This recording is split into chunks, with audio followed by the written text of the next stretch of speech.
మహిళా సాధికారత అని మనం మాట్లాడుకుంటున్నాం. ఈ బడ్జెట్ల వల్ల అది సాధ్యమవుతుందని మీకు గ్రౌండ్ లెవెల్లో అనిపిస్తుందా? మా సెక్యూరిటీ లేడీ ఉంది ఎగ్జాంపుల్గా, ఆమె వాళ్ళ కొడుకుని డాక్టర్ చదివించుకుంటుంది. సో ఇదంతా కూడా we can say women empowerment. She is leading the house now. ఒక మహిళ ఈరోజు ఏదైనా ఒక కొత్త పరిశ్రమ మొదలుపెట్టి సక్సెస్ అయ్యే విధంగా దాన్ని ముందుకు తీసుకువెళ్ళాలంటే ఆ పరిస్థితులు నిజంగా కేంద్రం నుంచి ఆ సపోర్ట్ బడ్జెట్ ద్వారా అనిపిస్తుందా? ఆల్వేస్ మనం ఎంత చెప్పినా it's a man dominant society. చాలామంది ఆడవాళ్ళకి వాళ్ళకున్న ఆ గవర్నమెంట్ ఇచ్చిన ప్రివిలేజెస్ ఏంటో, కోర్టు ఇచ్చిన ప్రివిలేజెస్ ఏంటో కూడా చాలామందికి తెలియదండి. చిన్న మధ్య తరహా పరిశ్రమలు ఈరోజు ముందుకు వెళ్ళాలంటే ఎలాంటి ప్రోత్సాహం అనేది అవసరం మీరంటారు? మనం కూడా ఇనిషియేటివ్ తీసుకొని లోకల్ వాలంటీర్సో లేకపోతే లోకల్ గవర్నమెంటో లోకల్ సర్వీస్ మ్యాన్ ఎవరో ఒకళ్ళు they should do all these things.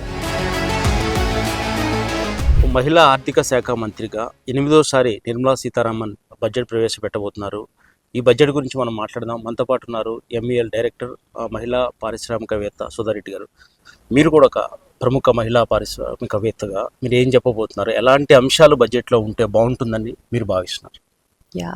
Firstly congratulations to our finance minister Vimla Sitaraman garu. I think this is the 8th union budget she is presenting, so this is really a great. ఇది నిజంగా చాలా అద్భుతమైన achievement.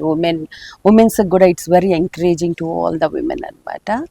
So ఇంకా మన దేశం గురించి వస్తే, నేను ట్రావెల్ చేసినప్పుడు కానీ మన భారతదేశం గురించి చాలా గొప్పగా చెప్పుకుంటారండి. మన ఎకానమీ గురించి కానీ, పోస్ట్ కోవిడ్ తర్వాత మనం ఎలా సస్టైన్ అయ్యామో, అంటే we didn't got that affected when compare to other nations or countries or other continents. So the way మన growth is, of course our growth graph is slow, but we are growing in a sustainable and a constant way అండి. So ఇతర దేశాల్లో దీని గురించి చాలా గొప్పగా చెప్పుకుంటున్నారు. At a time మన culture, tradition, family system, and ఇప్పుడు మనం చైనాను కూడా క్రాస్ చేసి I think we are the highest populated country in the world now. అలాగే we are travelling towards achieving $5 trillion economy అండి. సో ఇవన్నీ కన్సిడర్ చేస్తే ఇప్పుడు ఈ బడ్జెట్ మనకి చాలా ఇంపార్టెంట్. వరల్డ్ ఎకానమీ అంతా కూడా ఇటే చూస్తుంది, రేపు ఏమి ఎక్సైట్మెంట్స్ ఉంటాయా, ఏమి సర్ప్రైజ్లు ఉంటాయా అని చెప్పి ఎంతో ఆతృతగా ఎదురు చూస్తుంది. So as a women entrepreneur and as a philanthropist, నా వరకు నేను what I am expecting is they should allocate a huge budget to infrastructure అండి. ఇంకా కొన్ని రూరల్ ఏరియాస్లో, almost all rural areas in India, infrastructure is still in a very bad condition. So దానికి ఇన్ఫ్రాస్ట్రక్చర్కి they should allocate a huge budget. And secondly, women empowerment. It's in two different parts, like skill development for lower sector and for educated women to start up their own business or come up with their startup company where they can provide employment to hundreds of people.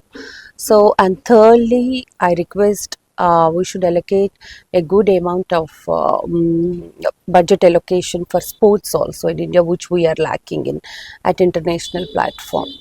So ఇక pharma, medical, hospitality, wellness ఇవన్నీ కూడా anyways we have certain but main focus should be on infrastructure and women empowerment. ప్రధానంగా madam, మహిళా సాధికారత అని మనం మాట్లాడుకుంటున్నాం. ఈ బడ్జెట్ల వల్ల అది సాధ్యమవుతుందని మీకు గ్రౌండ్ లెవెల్లో అనిపిస్తుందా? క్షేత్రస్థాయిలో పరిస్థితులు చూసినప్పుడు ఉందండి, ఖచ్చితంగా అనిపిస్తుంది. When compare to 10 years back ఇప్పుడు చూస్తే మహిళా సాధికారిత అన్నది కంపల్సరీ పెరిగినట్టు కనిపిస్తుంది. ఇంతకు ముందు చూస్తే, అంటే మా ఇంట్లోనే నేను చాలా మందిని చూస్తూ ఉంటాను.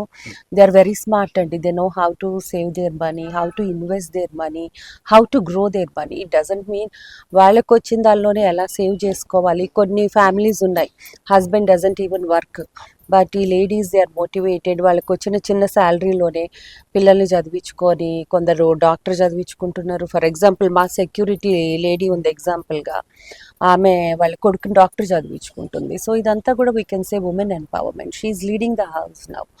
ఆమె ఇంటిని నడిపిస్తుంది. సో కొంత అమౌంట్ సేవ్ చేసుకొని ఇంట్లో ఎవరైనా సిక్ అయినా కూడా in that way I feel there is a lot of development compare to 10 years అండి.